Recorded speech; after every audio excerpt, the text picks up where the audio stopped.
We have a commitment to sim racing. The question, why do we do it, I think is a very good one, because you need to love what you do, you need to have the passion, and you really need to be focused and you really need to want it. Maybe probably one day he will be a part of our professional sim racing team. We want to make sure that the cars, the simulation models in sim racing really come close to what we have on the track. And that's the beauty about it. And I would say, and maybe this is something unique to Porsche. I'm here with Thomas Laudenbach. I'm super excited. Thank you so much for your time. You're welcome. I don't know if I call you the boss of Porsche Motorsport. Is that fair, or what's your official title? I guess that's what it is. The official title, I'm Vice President Porsche Motorsport, yes. Basically, I'm heading Porsche Motorsport, that's correct. So just to give you some context of the people that be watching in my channel, I do a lot of sim racing. So I've spent literally thousands of hours driving Porsche Motorsport cars, 911 RSR GT3, the new 911 GT3, the 963 hypercar, not so much in the 99X in sim racing, but it's a real privilege to drive these cars in sim racing. I know you might not be so much on the sim racing side, but it does technically, I think, fall under the Porsche, or you take it very seriously as an organization. What's the reason for that? No, absolutely. I mean, we take it very seriously, and I think the fact that we got our own factory team, sim racing factory team, I think clearly shows that we have a commitment to sim racing. The question, why do we do it, I think is a very good one, because of course the difference to what we do here in the real world is that here we use our cars.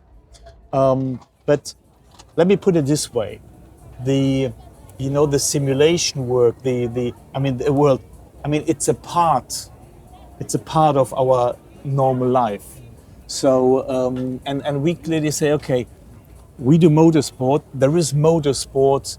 There is sim racing. There is motorsport in this world, and so we got to take care of it. Even though it's not our product, but we got to take care of it because it's motorsport. It's a part, and we want to use it also to bring our brand name to a lot of people who love sim racing, who love these kind of games, and I think that's a wise thing to do. And it's still sport. If you look at these guys, at the professional guys doing it, I mean, it is definitely professional sport. Yeah, and you have some of the best drivers racing for you. That's correct. Drivers is one. It's very interesting to hear you say that. It reflects what you do in the rest. It aligns very nicely. I'm thinking there's setups that you do in the real world. Yeah. Is that important? You thinking people doing setups? There's also other things like liveries and engineers and that communication. Yeah. I wonder if you have a vision where you see sim racing getting ever closer in different disciplines. For sure, we want to have this close link. I mean, for sure, we want to have this close link from what happens in the sim racing world to what happens, let's say, in the real world, on the racetrack, in the real racetrack. For sure, we want to have this link. So, usually, it comes down to liveries and all these kind of things, and we want to make sure that the cars, the simulation models in sim racing really come close to what we have on the track. So the characteristic of these cars, that's important to us because still Porsche's racing there. And so, yeah, that is important. And of course, there is a link. Don't forget, I mean, there is sim racing that anybody can do, but there is also any race we do is prepared in the simulator. I mean, that's a very high sophisticated simulator we use. But so there is a very close link between all these models to the real world and vice versa. So no matter what we do, it always needs to be relevant to our core business, which is producing cars and developing cars for customers. And racing needs to be relevant for that one. So and sim racing needs to be relevant for that one. So it's always the same approach, no matter what we do. Yeah, it's very interesting to hear that integrated approach, and maybe we'll see other brands do that as well, but Porsche seems to be at the forefront. Talking there, you talked about producing cars and road cars. Yeah. I'm really interested to hear that link between the Porsche Motorsport programs and also the road car program, because that's where you're selling the cars to customers. Yeah. How you've designed, I think, or been involved in some absolutely iconic Porsche cars over the years, by the way. We'll put some B-roll here. But how does that link work between the road car program and the motorsport program? First of all, and you're touching really a core point of what we do, is that we do not do motorsport for the sake of motorsport. We do motorsport to give a contribution to our brand, to our company. And one part of it of course, by winning races here or winning races somewhere else with 963 with our GT models, really to have a positive impact on the brand name. But there is another thing, it's really to push innovation. And if you look at the racing area, you have the possibility really to go to the boundaries, to push limits forward, since you have a very clear goal, since you have a very clear area of operation. And so I'd love to comment it with a statement, whatever we do on the racetrack needs to be relevant to our road cars. And don't misinterpret it. It's not like we develop a part here, we take this part and put it into road car. That's not the case. But probably we are the brand where there is the closest link between racing and our road cars. Just go into the area that I'm heading. Porsche Motorsport is integrated in the R&D center of Porsche. So you have the situation that engineers sit side by side, and the one engineer is working on a road-going car and the other engineer is working on a race car. And there is no better exchange, there is no better transfer than something that just happens on a daily basis, that just happens, talking to each other, exchanging, without doing any strategic meetings. So everything, now you got to exchange, now you got to make sure. This is not what we do. It really happens inside our R&D center on a daily basis. And that's the beauty about it. And I would say, and maybe this is something unique for Porsche. So if you go down to a dealership and you buy a Porsche, you know that it's sharing genuine DNA with the racing side, which is quite exciting. For sure. I mean, we are a sports car brand. Don't forget that one. So motorsport is a very important part of the brand, and I cannot imagine Porsche without motorsport. But therefore, it needs to be relevant to what we do road going. It seems like some other manufacturers sort of dabble in motorsport, and then they come out and it's more short term than maybe Porsche. To give you an example, I was at the Spa 6 hours last year. And I spent a lot of time with Jim Glickenhaus. Very interesting character. I'm sure you spent time with on the regulation side. He had some beef with Aston Martin for sort of coming in and coming out with the Valkyrie. But Porsche, it feels like it's here for the long term. We know that as part of the wider group coming into F1 as well. So you've got GT3s, you've got WC, you've got Formula E, the group. I mean, what is there more to do for Porsche in motorsport? Or is that the complete package? I think right now we really have a great portfolio of activities, and you touched it. I mean, Porsche Motorsport is, it really starts, let me call it club sport level, even before that. But if you look at our for example, the GT3 RS road going car, there is a huge part of this car is developed in the racing department, even so it's road legal. So, and then you step up, we call it a pyramid of motorsport. You go to the club sport level, you go to the 1 series level, you go to professional GT level, and then you go to professional race. Now, even so, GT level is already professional, and then you go to factory racing, which is the 963 in the US, in the IWSC, which is the 963 in the World Endurance Championship, and which is last not least, Formula E here today in Misano. So I think our portfolio is a great one, and it really makes sense because it gives really because there is no break in between from really top motorsport down to our road going cars. And that was a vision you had? That was always a vision we had. That's a part of our philosophy. So this very important customer sport area, which is huge, is extremely important. We want to make sure that if there is a customer that says, I got a 911 now and I'd love to go on a road on a track, he can do track days with us. Then he can step up to a race car. So, and if he's good enough, he can even end up in factory racing.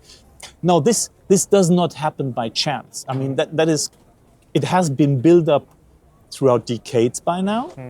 But it's clearly a philosophy and it's clearly a strategy and a clear structure we have. It's not that it happened overnight. And I hope I don't get it wrong, but if you just said our 1 series we have worldwide, I think we are at 35 1 series all over the world, plus minus one. Yes, right. So, and this is a huge part. You saw probably Matt Campbell here, who's Yeah. racing 963. He was doing the rookie test here because we Rookie, gave but him. he's Matt Campbell. He's for sure not a rookie. He's a rookie Yeah. for Mika. No, but I mean, he started in one make series in Australia, and now he's really one of our top spot drivers. Yes, and that's, you know, that's also a part. I mean, we want to push young talents. We want to help them worldwide, and it's such great to see Matt now here being in the 963 top driver. Yeah. So we say, okay, this is exactly the story we want to tell. I mean, everybody can grow with Porsche. Yeah. Can grow with our company, with our products, whatever he wants to do. So there's no break in between. That's an interesting side of Porsche and Porsche Motorsport I hadn't really appreciated. That sort of, there's no missing rungs on the ladder to go up. It's really a part of our philosophy. Yeah. And if we want to come back to sim racing, we will try to do the same in the sim racing world. Even so, that's quite a young, we call a young baby of Porsche Motorsport, but we have a long-term plan behind it. We have a long-term commitment, you know, because this part has become a part of everybody. Yeah. I mean, just look at our cell phones, what we can do with them, you Yeah. know? So, and so we clearly said, okay, it's there. We take it on. Yeah. We want to use it. We want to push it. And we have clear goals also in the sim racing area. So just a question on that, maybe a final question, bring back to Formula E. But on the sim racing side, you are the boss, as I like to call you. Do you have any tips for anyone now, maybe kids who are on iRacing or Assetto Corsa or Gran Turismo? Rennsport, whatever. Rennsport, who Force are very closely involved with. You know, listening that, you know, there is this ladder and maybe, you know, there will be a bridge, a link there. Yeah. What's your advice to them now, what they can do to be in the right place, and what are the qualities that you look for sort of as you take drivers up? I mean, to be very clear, it is a tough way because in the top spot there are only just a few ending up there. But I think the most important thing is you need to love what you do. And probably it sounds a bit stupid, but honestly, that's serious. You need to love what you do, you need to have the passion, and you really need to be focused and you really need to want it. And if this is behind you, start doing it, you will find your way. And especially in sim racing, the nice thing about it is different than what happens on the real racetrack is you can do it even without having the big budgets.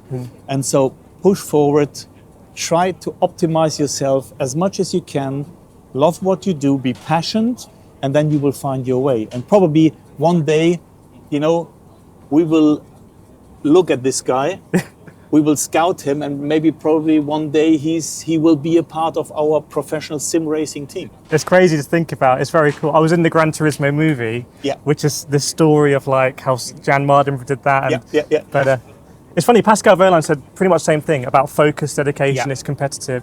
But one final question, because you've been so generous with your time. We're here at Misano in Formula E, kind of different style circuit. Pascal leading the championship. Right. Jake Dennis in the Andretti Formula E wins last year using your powertrain. But, you know, Porsche didn't win the team championship. Pascal couldn't get over the line individually. What are you doing differently this time to make sure that it's a Porsche drive? You know, you won the first race, Pascal, but at the end of the season, what are you doing differently? There is not one single point, never. I mean, never underestimate your competition. I mean, all very professional teams, let me say, the driver quality here is on an extreme level. It's all about the little bits and pieces. You got to optimize in any area. We do work a lot with the drivers. We do work a lot on the car. We simulate a lot. We try to optimize all the processes here. We make sure we don't make any mistakes in the garage. So it's really the very little bits and pieces in any area that in the end hopefully sum up to the point that you win the championship. And like you said, I think we have shown a very clear tendency since we stepped into the series, which goes upwards. Jake won the championship last year, which was great for us because he won the championship on a Porsche. But yes, of course, we have more goals. We want to win the team championship. We want to win more driver championships. We want to win the manufacturer trophy next year. Even it will be a world championship. So it never stops until you have reached all your goals. But again, it's not the one silver bullet you find. It's really about working very hard, and this is why I earlier said there is always a lot of hard work behind it in any area. But what I'd like to point out, I mean, we are on a very good level, and I'm really proud of that team, because you see we're building it up every year by year. We're becoming better and better and better. And I hope this year we can finalize the season with being on any possible championship on the top spot. Well, you guys are doing great in WC, Hypercar. Some of your customer teams and GT3 is doing incredible with 911 platform. Lean Championship here, the powertrain is very efficient. The software side seems great, so this could be a great track for you. This is maybe something. I mean, it's great to work for a company with such a big name like Porsche, with a name with such a motorsport heritage and history.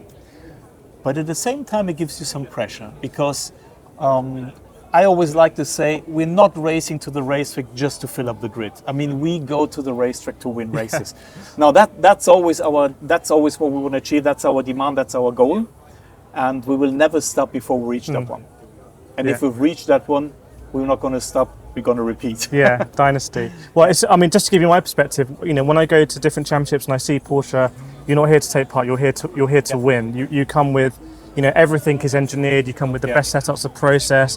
I think it can sometimes come across as quite intimidating, maybe, that everything is so professional and big and glossy. So it's been very interesting to hear your sort of human side to that. I don't know if that's something you're aware of, that when you're in the paddock, you come with the big stuff, and there's budget caps as well. No, this is for sure a big part we should never underestimate. I mean, on the one side, you need to be professional.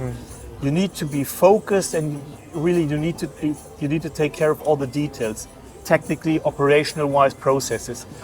But for sure there is a big portion of how does the team interact, how do people feel, how is the atmosphere, how is the, and I have to say, especially here, because we are now here Formula E paddock, I mean, I'm with this team for years now, and I'm deeply impressed by the attitude, by the atmosphere, by the team spirit we have. I mean, let me give you an example. Last year in Rome, we had a heavy crash, and we had to build up the car basically from scratch overnight, which is a very tough thing to do. And what is great, there is nobody complaining. You don't hear a single bad word. The guy said, "Okay, come on, let's do it," and the guys are helping each other. And in the end, this is something you should never underestimate if you look for success. How is the atmosphere with the drivers? Do the drivers feel well? Do they feel confident? Yes, there are a lot of soft facts and skills you need to be a professional team. And we do not underestimate that one. Even probably sometimes it maybe looks a bit, I'm not sure about the right word. It looks a bit cold. We need to be professional, but that does not exclude to take care of the human side of the, of how people feel about the atmosphere, the mood, and so it's a huge part of, and this is nothing you can just tell the people to do. It's something you create over time. Well, I think it's been very clear in this interview that this is something that's very important for you, is that culture. And that human side is something that people won't see when they just see the branding. It's been absolutely inspirational. For my sins, I've never driven a Porsche in real life. I've driven it a lot in the sim. We should change that one. Well, I definitely want to do it. And going in, understanding that the DNA is shared all the way up the chain to the stuff like the 99X Formula E and the 963 is something that I can appreciate is very difficult to do at a massive organisational level. So thank you for having that commitment. You're more than welcome. To motorsport and sim racing. Thank you so much, Thomas. Thank you so much. Thank you for taking the time, and thank you for having me. Awesome, and good luck for Misano. Yeah, keep fingers crossed. Yeah, well, Pascal was quietly confident.